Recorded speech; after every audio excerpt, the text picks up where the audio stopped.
ਇਹ ਸੰਸਾਰ ਸਾਨੂੰ परमात्मा ਨੂੰ ਭੁਲਾ ਦਿੰਦਾ। राम नाम का सिमरन छोड़िया ਤੇ ਜਿੱਤੇ ਸੰਸਾਰ ਨੇ ਮਾਇਕ ਪਦਾਰਥਾਂ ਨੇ ਆਪਣਾ ਅਸਰ ਛੱਡਿਆ, ਉਹਨੂੰ ਸਭ ਤੋਂ ਪਹਿਲਾਂ ਵਾਹਿਗੁਰੂ ਭੁੱਲ ਗਿਆ, ਵਾਹਿਗੁਰੂ ਜੀ ਦਾ ਨਾਮ ਭੁੱਲ ਗਿਆ। ਤੇ ਦੂਜੀ ਕੰਮ ਕੀ ਹੋਇਆ, ਮਾਇਆ ਹੱਥ ਬਿਕਾਨਾ। ਤੇ ਮਹਾਰਾਜ ਕਹਿੰਦੇ ਉਹ ਮਾਇਆ ਹੱਥੇ ਚੜਿਆ, ਭਾਵ ਕਿ ਸੰਸਾਰੀ ਐਸ਼ੋ ਇਸ਼ਰਤ ਮੌਜ ਮੇਲਿਆਂ 'ਚ ਇੰਨਾ ਗਲਤਾਨ ਹੋ ਗਿਆ ਕਿ ਉਹਦਾ ਆਪਾ ਹੀ ਵਿਕ ਗਿਆ, ਉਹਦਾ ਜੀਵਨ ਵਿਕ ਗਿਆ। ਸਰੀਰ ਕਰਕੇ ਤੇ ਮਨੁੱਖ ਹੈ ਉਹ ਹੁਣ, ਪਰ ਕਰਮਾਂ ਕਰਕੇ ਮਨੁੱਖ ਨਹੀਂ ਰਿਹਾ। ਗੁਰੂ ਸਾਹਿਬ ਕਹਿੰਦੇ ਕਿਉਂਕਿ ਉਹ ਵਿਕ ਚੁੱਕਾ ਹੈ। ਵੇਖੋ ਬੇਨਤੀ ਆ, ਸਿੱਖ ਨੇ ਗੁਰੂ ਅੱਗੇ ਵਿਕਣਾ ਹੈ। ਮਾਰਜਿਕ ਦਾ ਇੱਕ ਪ੍ਰਮਾਣ ਅਸੀਂ ਪੜ੍ਹਦੇ ਆ ਨਾ ਕਿ ਗੁਰ ਕੀ ਬਚਨੀ ਹਾਟ ਬਿਕਾਨਾ, ਜਿਤ ਲਾਇਆ ਤਿਤ ਲਾਗਾ। ਰਾਹ ਦੋ ਨੇ, ਕੁਝ ਲੋਕ ਸੰਸਾਰ ਅੱਗੇ ਗੋਡੇ ਟੇਕ ਕੇ ਵਿਕ ਗਏ, ਉਹਨਾਂ ਦੀ ਜ਼ਿੰਦਗੀ ਗੁਰੂ ਨੇ ਪ੍ਰਵਾਨ ਨਹੀਂ ਕੀਤੀ। ਪਰ ਕੁਝ ਲੋਕ ਭੀੜਾਂ ਚੋਂ ਨਿਕਲ ਕੇ ਗੁਰੂ ਅੱਗੇ ਵਿਕੇ। ਜਿਹੜੇ ਗੁਰੂ ਅੱਗੇ ਵਿਕੇ, ਗੁਰਾਂ ਨੇ ਇੰਨਾ ਮੁੱਲ ਪਾਇਆ ਕਿ ਰਹਿੰਦੀ ਦੁਨੀਆ ਤੱਕ ਉਹਨਾਂ ਦਾ ਕੋਈ ਮੁੱਲ ਨਹੀਂ ਪਾ ਸਕਦਾ। ਗੁਰੂ ਜੀ ਕਹਿੰਦੇ ਮਾਇਆ ਹਾਥ ਬਿਕਾਨਾ, ਪਰ ਕਈ ਲੋਕ ਉਹ ਸੰਸਾਰੀ ਪਦਾਰਥਾਂ 'ਚ ਹੀ ਖਚਤ ਰਹਿ ਗਏ। ਚਲੋ ਇੱਥੇ ਰੁਕ ਜਾਂਦੇ, ਅੱਗੇ ਰਹਾਓ ਹੈ। ਗੁਰੂ ਗ੍ਰੰਥ ਸਾਹਿਬ ਦੀ ਬਾਣੀ ਪੜ੍ਹੋ। ਤੇ ਜਿਸ ਪ੍ਰੋਗਰਾਮ ਪ੍ਰਥਾਏ ਆਪਾਂ ਬੈਠੇ ਆ, ਮਹਾਰਾਜ ਨੇ ਮੌਤ ਨੂੰ ਬੜਾ ਅਟੱਲ ਮੰਨਿਆ ਜੀ। ਹਰ ਬੰਦੇ ਨੂੰ ਗੁਰੂ ਸਾਹਿਬ ਦਾ ਇਹ ਸ਼ਬਦ ਅੱਜ ਕਹਿ ਲੋ ਕਿ ਬਹੁਤ ਸਮਝਾ ਰਿਹਾ। ਮਹਾਰਾਜ ਦਾ ਇੱਕ ਬਚਨ ਹੈ, ਸਤਿਗੁਰੂ ਜੀ ਕਹਿੰਦੇ ਸਭ ਕੁਛ ਜੀਵਤ ਕੋ ਵਿਵਹਾਰ, ਕਿ ਜੋ ਕੁਝ ਵੀ ਅਸੀਂ ਵੇਖਦੇ ਹਾਂ ਇਹ ਸਭ ਕੁਝ ਜਿਉਂਦਿਆਂ ਜੀ ਹੀ ਹੈ। ਮਹਾਰਾਜ ਕਹਿੰਦੇ ਮਰਨ ਤੋਂ ਬਾਅਦ ਤਾਂ ਇੱਥੇ ਸਾਡਾ ਕੋਈ ਨਹੀਂ ਤੇ ਅਸੀਂ ਕਿਸੇ ਦੇ ਨਹੀਂ। ਸਭ ਕੁਛ ਜੀਵਤ ਕੋ ਵਿਵਹਾਰ, ਮਾਤ ਪਿਤਾ ਭਾਈ ਸੁਤ ਬੰਧਵ ਆਰ ਫੁਨ ਗ੍ਰਹਿ ਕੀ ਨਾਰ। ਇਸ ਤੁਕ 'ਚ ਸਾਰੇ ਰਿਸ਼ਤੇ ਮਹਾਰਾਜ ਨੇ ਇੱਕ ਲੜੀ 'ਚ ਪਰੋਏ ਕਿ ਭਾਵੇਂ ਜਿੰਨੇ ਵੀ ਰਿਸ਼ਤੇ ਨੇ ਇਹ ਸਭ ਖਿੰਨ ਮਾਤਰ ਨੇ। ਪਰ ਇਹਦੇ ਅੰਦਰ ਗੁਰੂ ਸਾਹਿਬ ਨੇ ਦੋ ਚੀਜ਼ਾਂ ਸਮਝਾਈਆਂ ਕਿ ਇਹ ਜਗ ਭਰਮ ਭੁਲਾਨਾ ਤੇ ਮਾਇਆ ਹਾਥ ਬਿਕਾਨਾ ਤੇ ਰਾਮ ਨਾਮ ਕਾ ਸਿਮਰਨ ਛੋੜਿਆ। ਮਹਾਰਾਜ ਕਹਿੰਦੇ ਇੱਧਰ ਧਿਆਨ ਦੇ ਥੋੜਾ ਜਿਹਾ। ਗੁਰੂ ਸਾਹਿਬ ਕਹਿੰਦੇ ਤਨ ਤੇ ਪ੍ਰਾਣ ਹੋਤ ਜਬ ਨਿਆਰੇ। ਸਰੀਰ ਮਿਲਿਆ, ਸਰੀਰ ਨੂੰ ਸਵਾਸ ਚਲਾ ਰਹੇ ਨੇ, ਪਰ ਜਦੋਂ ਇਹ ਸਵਾਸਾਂ ਨੇ ਆਪਣਾ ਪੰਧ ਮੁਕਾਇਆ, ਗੁਰੂ ਸਾਹਿਬ ਜੀ ਕਹਿੰਦੇ ਫਿਰ ਹੋਇਆ ਕਿ ਇਹਨੂੰ ਇੱਕ ਨਾਮ ਦਿੱਤਾ ਗਿਆ। ਪਹਿਲਾਂ ਇਹਨੂੰ ਇੱਕ ਨਾਮ ਸੀ ਜਿਹੜਾ ਮਾਂ-ਬਾਪ ਨੇ ਦਿੱਤਾ ਸੀ, ਪਹਿਲਾਂ ਇੱਕ ਨਾਮ ਸੀ ਜਿਹੜਾ ਸੱਜਣਾ ਮਿੱਤਰਾਂ ਨੇ ਦਿੱਤਾ ਸੀ। ਪਰ ਜਿੱਦਣ ਸਰੀਰ 'ਚੋਂ ਸਵਾਸ ਚਲੇ ਗਏ, ਉਦੋਂ ਸਾਰਿਆਂ ਨੇ ਇੱਕ ਨਾਮ ਇਹਨੂੰ ਦੇਤਾ। ਉਹ ਕਿਹੜਾ ਜੀ? ਇਹ ਤੇ ਹੁਣ ਪ੍ਰੇਤ ਹੋ ਗਿਆ, ਇਹਨੂੰ ਛੇਤੀ ਲੈ ਚੱਲੋ। ਵੇਖੋ ਕਿੰਨਾ ਕਿਸਾ, ਜਦੋਂ ਸਰੀਰ ਸੀ ਉਦੋਂ ਕਿੰਨੇ ਰਿਸ਼ਤੇ ਜੁੜੇ ਸਨ, ਪਰ ਉਦੋਂ ਸਾਰੇ ਰਿਸ਼ਤੇ ਮੋਗੇ। ਕੇਵਲ ਲੋਕ ਕਹਿੰਦੇ ਤੇ ਹੁਣ ਭੂਤ ਡਰਾਵਣਾ ਲੱਗਦਾ, ਇਹਨੂੰ ਲੈ ਚੱਲੋ। ਵੇਖੋ ਜੋ ਬਾਣੀ ਕਹਿ ਰਹੀ, ਮਹਾਰਾਜ ਕਹਿੰਦੇ ਤਨ ਤੇ ਪ੍ਰਾਣ ਹੋ ਜਬ ਨਿਆਰੇ, ਟੇਰਤ ਪ੍ਰੇਤ ਪੁਕਾਰ। ਉਦੋਂ ਪ੍ਰੇਤ ਲੋਕ ਪੁਕਾਰਦੇ ਆ। ਸੱਚ ਯਾਦ ਰੱਖਿਓ, ਮਹਾਰਾਜ ਕਹਿੰਦੇ ਮਨ ਨੂੰ ਸਮਝਾਇਓ, ਏਕ ਘਰੀ ਕੋ ਨਾ ਰਾਖੈ ਘਰ ਤੇ ਦੇਤ ਨਿਕਾਰ। ਜਦੋਂ ਸਮਾਂ ਆਇਆ ਸਰੀਰ ਦੀ ਵੀ ਸੰਗਤ ਜੀ ਦੁਨੀਆ ਦੇ ਅੰਦਰ ਉਨੀ ਦੇਰ ਤੱਕ ਹੀ ਅਸੀਂ ਕਹਿ ਲਈਏ ਇਮਦਾਦ ਹੈ, ਜਦੋਂ ਤੱਕ ਅੰਦਰ ਰੱਬ ਦੀ ਜੋਤ ਹੈ। ਜਿੱਦਣ ਰੱਬ ਨੇ ਜੋਤ ਨੂੰ ਆਵਾਜ਼ ਮਾਰ ਲਈ, ਸਰੀਰ ਭਾਵੇਂ ਕਿੰਨੇ ਤਗੜਾ ਹੋਵੇ, ਬਾਹੂਬਲ ਹੋਵੇ, ਲੰਮਾ ਉੱਚਾ ਹੋਵੇ, ਮਹਾਰਾਜ ਕਹਿੰਦੇ ਤਾਂ ਕੌਡੀ ਮੁੱਲ ਨਹੀਂ ਰਹਿ ਜਾਣਾ। ਤੇ ਜਿਹਦੇ ਕਰਕੇ ਸਰੀਰ ਤੁਰਿਆ ਫਿਰਦਾ, ਸਰੀਰ ਕਰਕੇ ਤੇਰੇ ਕੰਮਕਾਜ ਚੱਲਦੇ ਆ, ਤੂੰ ਕਿਉਂ ਨਹੀਂ ਉਸ ਜੋਤ ਵੱਲ ਧਿਆਨ ਦੇ ਕੇ ਰੱਬ ਕਰਦਾ। ਇੱਕ ਫਕੀਰ ਨੇ ਇੱਕ ਬਹੁਤ ਸੋਹਣੀ ਗੱਲ ਕਹੀ ਸੀ, ਕਹਿੰਦੇ ਜੇ ਰੱਬ ਨੂੰ ਪਾਣਾ ਹੈ, ਜੇ ਰੱਬ ਵਾਲੇ ਪਾਸੇ ਮੁੱਖ ਕਰਨਾ ਹੈ, ਤੇ ਆਪਣੇ ਆਪ ਨੂੰ ਇਹ ਸ਼ੁਰੂ ਕਰੋ ਕਹਿਣਾ ਕਿ ਮੈਂ ਸਰੀਰ ਨਹੀਂ, ਮੈਂ ਆਤਮਾ ਹਾਂ। ਜਿੱਦਣ ਆਪਣੇ ਆਪ ਵੱਲ ਵੇਖਾਂਗੇ, ਆਪਣੀ ਆਤਮਾ ਵੱਲ ਝਾਤ ਮਾਰਾਂਗੇ, ਫਿਰ ਆਤਮਾ ਦੀ ਖੁਰਾਕ ਇਹ ਨਹੀਂ ਹੋਵੇਗੀ ਕਿ ਰਾਮ ਨਾਮ ਕਾ ਸਿਮਰਨ ਛੋੜਿਆ। ਫਿਰ ਤੇ ਮਨ ਕਹੂਗਾ, ਮਨ ਉਸ ਪ੍ਰਮਾਤਮਾ ਨੂੰ ਜਦੋਂ ਸਮਾਂ ਮਿਲੇ ਜ਼ਰੂਰ ਯਾਦ ਕਰਿਆ ਕਰ। ਸਤਿਗੁਰੂ ਜੀ ਦਾ ਇਹ ਬਚਨ ਲਿਆ ਜੀ ਕਿ ਏਕ ਘਰੀ ਕੋ ਨ ਰਾਖੈ ਘਰ ਤੇ ਦੇਤ ਨਿਕਾਰ। ਅਗਲੀਆਂ ਦੋ ਤੁਕਾਂ ਸੁਣਿਓ, ਮ੍ਰਿਗ ਤ੍ਰਿਸ਼ਨਾ ਜੋ ਜਗ ਰਚਨਾ, ਸਾਧੋ ਇਹ ਜਗ ਭਰਮ ਭੁਲਾਨਾ। ਮਹਾਰਾਜ ਜੀ ਤੁਸੀਂ ਇਹ ਤਾਂ ਦੱਸਤਾ ਕਿ ਇਹ ਜਗ ਭਰਮ ਭੁਲਾਨਾ, ਪਰ ਕੋਈ ਦ੍ਰਿਸ਼ਟਾਂਤ ਦਿਓ ਸਾਨੂੰ ਬਾਣੀ ਚੋਂ। ਤੇ ਮਹਾਰਾਜ ਨੇ ਦ੍ਰਿਸ਼ਟਾਂਤ ਦਿੱਤਾ ਕਿ ਕਿਵੇਂ ਭਰਮ ਭੁਲਾਨਾ। ਗੁਰੂ ਸਾਹਿਬ ਕਹਿੰਦੇ ਕਦੇ ਰਾਜਸਥਾਨ ਦੀ ਚਮਕਦੀ ਰੇਤ ਵੇਖੋ, ਜਿਹਦਾ ਰੰਗ ਵੀ ਖਾਕੀ ਜਿਹਾ ਹੁੰਦਾ। ਮਹਾਰਾਜ ਕਹਿੰਦੇ ਜਦੋਂ ਜੇਠ ਹਾੜ ਦੀ ਲੂਹ ਪੈਂਦੀ ਆ ਤੇ ਉਹ ਰੇਤ ਇਦਾਂ ਚਮਕਾਰੇ ਮਾਰਦੀ ਆ ਕਿ ਜਿਵੇਂ ਅੱਗੇ ਥੋੜੀ ਦੇਰ ਤੱਕ ਇੱਕ ਤਲਾਅ ਤੇ ਪਾਣੀ ਦਾ ਭਰਿਆ। ਇਦਾਂ ਸਾਨੂੰ ਬਿੰਬ ਸੜਕਾਂ ਤੇ ਵੀ ਦਿਖਾਈ ਦਿੰਦੇ। ਹੁਣ ਮਹਾਰਾਜ ਕਹਿੰਦੇ ਉਸੇ ਇਲਾਕੇ ਵਿੱਚ ਰਹਿਣ ਵਾਲਾ ਜਿਹੜਾ ਹਿਰਨ ਹੈ, ਮ੍ਰਿਗ ਹੈ, ਉਹਨੂੰ ਇਹ ਭੁਲੇਖਾ ਪੈ ਜਾਂਦਾ ਕਿ ਥੋੜੀ ਦੂਰ ਅੱਗੇ ਪਾਣੀ ਹੈ। ਕਹਿੰਦੇ ਉੱਤੋਂ ਲੂਹ ਪੈਂਦੀ ਹੈ, ਗਰਮ ਹਵਾ ਚੱਲਦੀ ਹੈ, ਉਹ ਦੌੜਿਆ ਜਾਂਦਾ ਸੌ ਸਾਈ ਹੋ ਕੇ ਕਿ ਇੱਥੇ ਤਾਂ ਪਾਣੀ ਸੀ। ਉਹ ਫਿਰ ਅਗਾਂਹ ਵੇਖਦਾ ਪਾਣੀ ਤੇ ਹੋਰ ਅਗਾਂਹ ਇੱਥੇ ਹੈ ਹੀ ਨਹੀਂ। ਸਾਰੀ ਉਮਰ ਉਹਦੀ ਪਾਣੀ ਨੂੰ ਲੱਭਦਿਆਂ ਦੌੜਦਿਆਂ ਲੰਘ ਗਈ। ਦੌੜਦਿਆਂ ਦੌੜਦਿਆਂ ਮੌਤ ਹੋ ਗਈ। ਮਹਾਰਾਜ ਕਹਿੰਦੇ ਸੰਸਾਰ ਭਰਮ ਭੁਲਾਨਾ ਹੈ। ਅਸੀਂ ਸੰਸਾਰੀ ਪਦਾਰਥਾਂ ਚੋਂ ਮਨ ਰਜਾਣਾ ਸ਼ੁਰੂ ਕੀਤਾ। ਮਨ ਇੰਨਾ ਦੌੜਦਾ ਦੌੜਦਾ ਅੱਗੇ ਲੰਘ ਗਿਆ ਕਿ ਇੱਕ ਦਿਨ ਇਹਦੀ ਮੌਤ ਹੋ ਗਈ, ਪਰ ਮਨ ਤਾਂ ਵੀ ਨਹੀਂ ਰਜਿਆ। ਮਨ ਭੁੱਖੇ ਦਾ ਭੁੱਖਾ ਰਹਿ ਗਿਆ ਜੀ। ਗੁਰੂ ਜੀ ਕਹਿੰਦੇ ਮ੍ਰਿਗ ਤ੍ਰਿਸ਼ਨਾ ਜਿਉ ਜਗ ਰਚਨਾ। ਪਰਮਾਤਮਾ ਨੇ ਸੰਸਾਰ ਨੂੰ ਕੇਵਲ ਇੰਨੀ ਕੀ ਪਹੁੰਚ ਦਿੱਤੀ ਹੈ ਸੰਗਤ ਜੀ। ਮਹਾਰਾਜ ਕਹਿੰਦੇ ਕੇਵਲ ਇਹ ਆ, ਇਹ ਜਗ ਧੂਏ ਕਾ ਪਹਾੜ ਤੈ ਸਾਚਾ ਮਾਨਿਆ ਕੇ ਵਿਚਾਰ, ਕਿ ਇਹ ਜਗ ਭਰਮ ਭੁਲਾਨਾ। ਸੋ ਫਿਰ ਆਪਾਂ ਮੁੜੀਏ। ਮ੍ਰਿਗ ਤ੍ਰਿਸ਼ਨਾ ਜਿਉ ਜਗ ਰਚਨਾ ਜਹ ਦੇਖੋ ਹਿਰਦੈ ਵਿਚਾਰ। ਮਹਾਰਾਜ ਕਹਿੰਦੇ ਆਪਣੇ ਮਨ 'ਚ ਇਸ ਗੱਲ ਨੂੰ ਵੀ ਵਿਚਾਰਿਆ ਕਰ। ਕਹੋ ਨਾਨਕ ਰਾਮ ਨਾਮ, ਕਹੋ ਨਾਨਕ ਭਜ ਰਾਮ ਨਾਮ ਨਿਤ, ਜਾਤੇ ਹੋਤ ਉਧਾਰ। ਤੂੰ ਇਸ ਫਾਨੀ ਸੰਸਾਰ 'ਚ ਰਹਿ ਕੇ ਉਸ ਮਾਲਕ ਪਰਵਰਦਗਾਰ ਨੂੰ ਯਾਦ ਕਰ, ਕਿਉਂਕਿ ਪਰਮਾਤਮਾ ਨੂੰ ਯਾਦ ਕਰਨ ਵਾਲਿਆਂ ਦੀ ਆਤਮਾ ਦਾ ਉਧਾਰ ਬਾਣੀ ਕਰ ਦਿੰਦੀ ਆ। ਹੁਣ ਅਸੀਂ ਇਹ ਸ਼ਬਦ ਲਿਆ, ਇਹਦੇ ਪ੍ਰਥਾਏ ਭਾਈ ਗੁਰਦਾਸ ਨੇ ਬੜਾ ਸੋਹਣਾ ਸਮਝਾਇਆ ਜੀ ਇੱਕ ਪੌੜੀ ਅੰਦਰ, ਤੇ ਬੜੀਆਂ ਸੌਖੀਆਂ ਉਦਾਹਰਨਾਂ ਭਾਈ ਜੀ ਦਿੰਦੇ ਨੇ। ਅਕਸਰ ਇਹ ਗੱਲ ਗਿਆਨੀ ਜੀ ਵੀ ਕਹਿੰਦੇ ਹੁੰਦੇ ਕਿ ਜੇ ਬਾਣੀ ਸਮਝਣੀ ਆ ਤੇ ਜ਼ਰੂਰ ਇੱਕ ਵਾਰ ਭਾਈ ਗੁਰਦਾਸ ਜੀ ਦੀਆਂ ਵਾਰਾਂ ਤੇ ਕਵਿਤਾਂ ਦਾ ਸਹਿਜ ਪਾਠ ਕਰੋ। ਠੇਠ ਪੰਜਾਬੀ ਹੈ ਵਾਰਾਂ ਦੇ ਅੰਦਰ ਤੇ ਸੌਖੀ ਸਮਝ ਆਉਂਦੀ ਆ। ਸੋ ਖੈਰ ਭਾਈ ਜੀ ਨੇ ਇਸ ਤੁਕ ਦੇ ਅਰਥ ਕੀਤੇ ਆ ਜੀ ਕਿ ਇਹ ਸੰਸਾਰ ਫਾਨੀ ਆ ਤੇ ਜੇ ਸ਼ਬਦ ਨਾਲ ਜੁੜਾਂਗੇ, ਸ਼ਬਦ ਸਦੀਵੀ ਹੈ ਤੇ ਸਾਡਾ ਉਧਾਰ ਹੋਵੇਗਾ। ਉੱਥੇ ਕੁਝ ਉਦਾਹਰਨਾਂ ਨੇ। ਵੈਸੇ ਤਾਂ ਪਹਿਲੀ ਉਦਾਹਰਨ ਆਪਾਂ ਅਕਸਰ ਵੇਖਦੇ ਹਾਂ ਕਿ ਇਹ ਚਲੋ ਪੌੜੀ ਦਾ ਪਾਠ ਸੁਣਿਓ। ਦੀਵਾਲੀ ਦੀ ਰਾਤ ਦੀਵੇ ਬਾਲੀਅਨ, ਤਾਰੇ ਜਾਤ ਸਨਾਤ ਅੰਬਰ ਭਾਲੀਅਨ, ਫੁੱਲਾਂ ਦੀ ਬਗਾਤ ਚੁਨ ਚੁਨ ਚਾਲੀਅਨ, ਤੀਰਥ ਜਾਤੀ ਜਾਤ ਨੈਣ ਨਿਹਾਲੀਅਨ, ਹਰ ਚੰਦਿਓਰੀ ਚਾਤ ਵਸਾਏ ਉਚਾਲੀਅਨ। ਇਹ ਤੁਕਾਂ ਭਾਈ ਜੀ ਨੇ ਦਸੀਆਂ ਨੇ। ਉਸ ਤੋਂ ਬਾਅਦ ਇੱਕ ਤੁਕ ਗੁਰਨਮਤ ਦੀ ਉਚਾਰਨ ਕੀਤੀ ਅਖੀਰ ਤੇ ਭਾਈ ਜੀ ਦੀ ਜਦੋਂ ਬਾਣੀ ਨੂੰ ਸੁਣੋ ਨਾ, ਅਕਸਰ ਰਾਗੀ ਸਿੰਘ ਇਹ ਸ਼ਬਦ ਪੜ੍ਹਦੇ ਜਦੋਂ ਦੀਵਾਲੀ ਹੋਵੇ, ਪਰ ਇਹ ਦੀਵਾਲੀ ਲਈ ਪੜ੍ਹਨ ਲਈ ਸ਼ਬਦ ਨਹੀਂ ਸੀ ਉਚਾਰੇ, ਇਹਦੇ ਅਰਥ ਬੜੇ ਡੂੰਘੇ ਸੀ। ਭਾਈ ਜੀ ਕਹਿੰਦੇ ਦੀਵਾਲੀ ਆਈ, ਲੋਕਾਂ ਨੇ ਘਰ ਦੇ ਬਨੇਰਿਆਂ ਤੇ ਦੀਵੇ ਵਾਲੇ। ਛਿਨ ਭੰਗਰ ਦੀ ਵਿਆਖਿਆ ਜੀ, ਇਹ ਜਗ ਭਰਮ ਭੁਲਾਨਾ। ਤੇ ਭਾਈ ਜੀ ਕਹਿੰਦੇ ਸਾਡੇ ਦੀਵੇ ਵਾਲੇ ਸਾਡੇ ਵੇਖਦਿਆਂ ਵੇਖਦਿਆਂ ਸੌਣ ਤੋਂ ਪਹਿਲਾਂ ਬੁੱਝ ਗਏ। ਕਹਿੰਦੇ ਇਹ ਸੰਸਾਰ ਦੀਵਾਲੀ ਦੇ ਬਾਲੇ ਹੋਏ ਬਨੇਰਿਆਂ ਤੇ ਦੀਵੇ ਵਰਗਾ, ਸੱਚ ਵੇ ਦਿਸਦਾ ਹੈ ਕਿ ਸੱਚ ਹੈ, ਪਰ ਜਿਹੜੇ ਆਪਣੇ ਹੁੰਦੇ ਸਵੇਰ ਤੱਕ ਪਤਾ ਨਹੀਂ ਲੱਗਦਾ, ਰਾਤ ਨੂੰ ਉੱਠਦਾ ਹੀ ਨਹੀਂ, ਬੰਦਾ ਸੁੱਤਾ ਹੀ ਰਹਿ ਜਾਂਦਾ। ਭਾਵ ਕਿ ਜਿਹੜਾ ਕੱਲ ਤੱਕ ਨਾਲ ਸੀ, ਸਵੇਰੇ ਫੋਨ ਆਇਆ ਜੀ ਉਹ ਤੇ ਗੁਜ਼ਰ ਗਿਆ। ਇਦਾਂ ਬਹੁਤ ਵਾਰ ਸਾਡੇ ਨਾਲ ਹੋਇਆ ਹੋਵੇਗਾ। ਮਹਾਰਾਜ ਕਹਿੰਦੇ ਇਹਦੀ ਇੰਨੀ ਕੀ ਪਾਇਆ ਹੈ। ਦੂਜੀ ਉਦਾਹਰਨ ਦਿੱਤੀ ਜੀ, ਤਾਰੇ ਜਾਤ ਸਨਾਤ ਅੰਬਰ ਭਾਲੀਅਨ। ਅਸੀਂ ਵੇਖਦੇ ਹਾਂ ਤਾਰੇ ਰਾਤ ਨੂੰ ਟਿਮਟਮਾਉਂਦੇ ਆ, ਪਰ ਜਿੱਦਣ ਸੂਰਜ ਆਪਣਾ ਲੋ ਲੈ ਕੇ ਆਉਂਦਾ ਤਾਰੇ ਛੁਪ ਜਾਂਦੇ ਆ। ਜਿੱਦਣ ਸੱਚ ਇਵੇਂ ਸਾਧ ਸੰਗਤ ਜੀ ਮੌਤ ਆਪਣਾ ਸੂਰਜ ਲੈ ਕੇ ਆਵੇ, ਉਦਣ ਇਹ ਜ਼ਿੰਦਗੀ ਵੀ ਜਿਹੜੀ ਗੁਲਜ਼ਾਰ ਦਿਸਦੀ ਸੀ ਛੁਪ ਜਾਂਦੀ ਆ।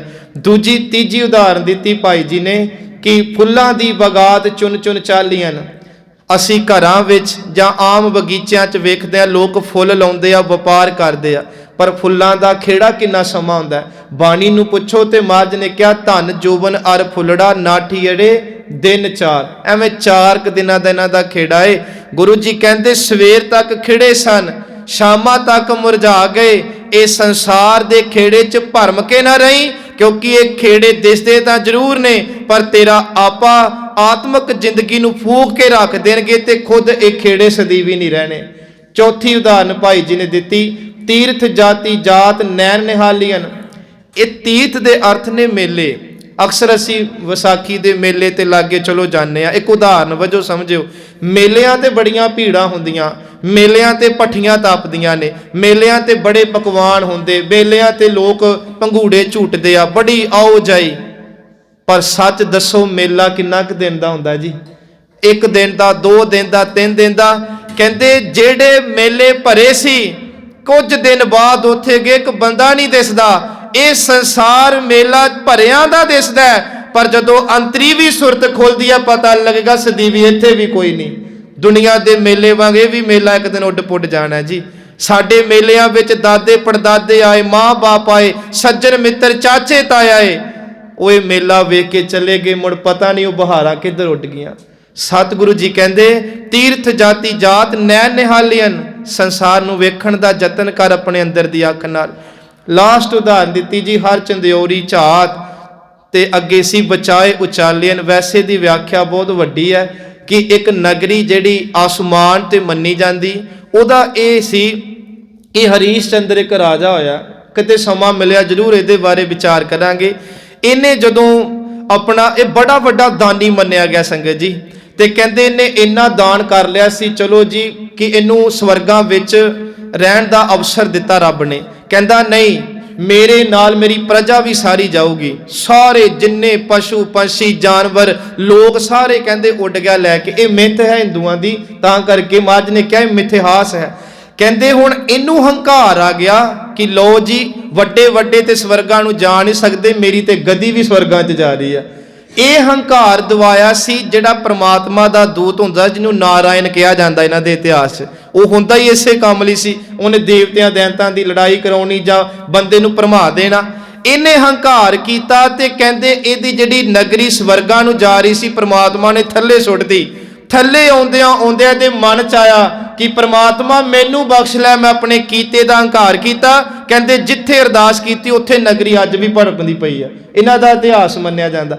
हुण तुसीं कदे नोट करिओ जदों मींह होवे, बदल पवे जां बदलियां होण ते असीं अक्सर नहीं कहंदे वो वेखो घर दिसदे आ, असीं कहने वो वेखो घोड़ा दिसदा आ। सानूं बचपन च गल ये सब बिंब जिहड़े ने हरीश चंद्र दी नगरी दे मन्ने जांदे आ।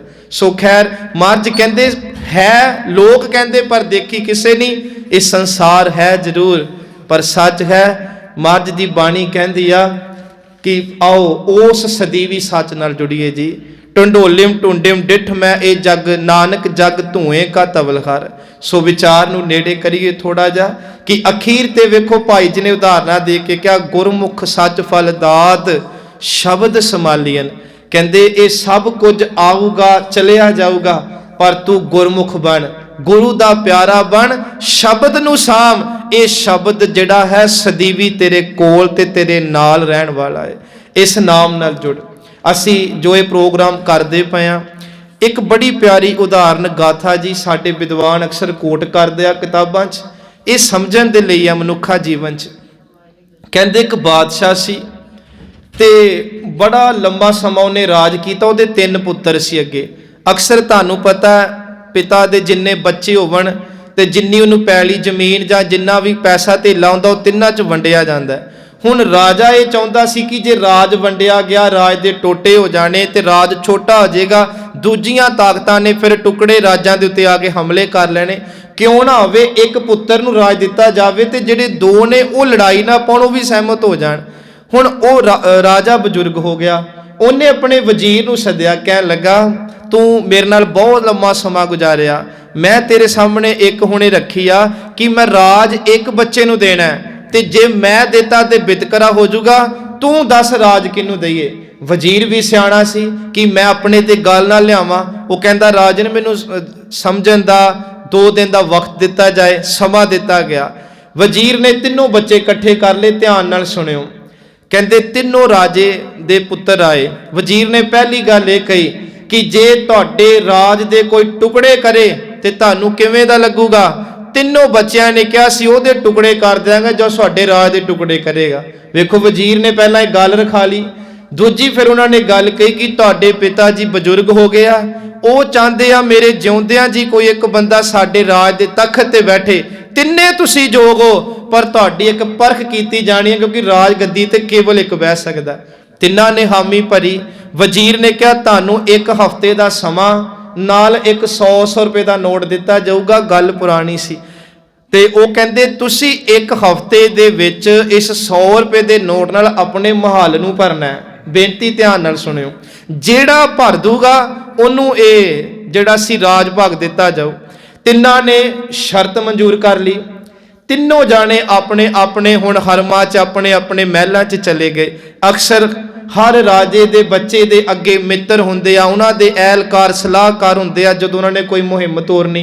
हुण पहले बच्चे की जो गल करी उन्हें अपने वजीर नूं अगे सद्दिया, सलाहकार नूं बुलाया कि 1 रुपया 100 है, इहदे नाल की कुछ बनना ते हफ्ते का समा ते महल भरना। ਹੁਣ ਜਿਹੜਾ ਸਲਾਹਕਾਰ ਹੈ ਉਹ ਕਹਿਣ ਲੱਗਾ ਕਿ ਤੂੰ ਇਦਾਂ ਕਰ, ਪਹਿਲਾਂ ਕੁਝ ਦਿਨ ਜੂਆ ਖੇਡ, 100 ਰੁਪਏ ਦੇ ਜਿੱਤ ਕੇ ਹਜ਼ਾਰਾਂ ਬਣਾ ਤੇ ਫਿਰ ਕੋਈ ਸਮੱਗਰੀ ਲਿਆ ਕੇ ਤੇ ਘਰ 'ਚ ਭਰੀ, ਤੇਰਾ ਮਹੱਲ ਭਰ ਜੂਗਾ। ਉਹ ਕਹਿੰਦਾ ਗੱਲ ਬੜੀ ਠੀਕ ਹੈ। ਉਹਨੇ ਜੂਆ ਖੇਡਣਾ ਸ਼ੁਰੂ ਕੀਤਾ ਤੇ 100 ਰੁਪਇਆ ਰਕਮ ਝਾੜ ਗਿਆ ਤੇ ਹੱਥ ਧਰ ਕੇ ਬਹਿ ਗਿਆ, ਕਿਉਂਕਿ ਹੁਣ ਬਾਜੀ ਹੱਥੋਂ ਨਿਕਲ ਗਈ। ਗੱਲ ਦੂਜੇ ਬੱਚੇ ਦੀ ਆਈ। ਦੂਜੇ ਬੱਚੇ ਨੇ ਵੀ ਆਪਣਾ ਸਲਾਹਕਾਰ ਬੁਲਾਇਆ।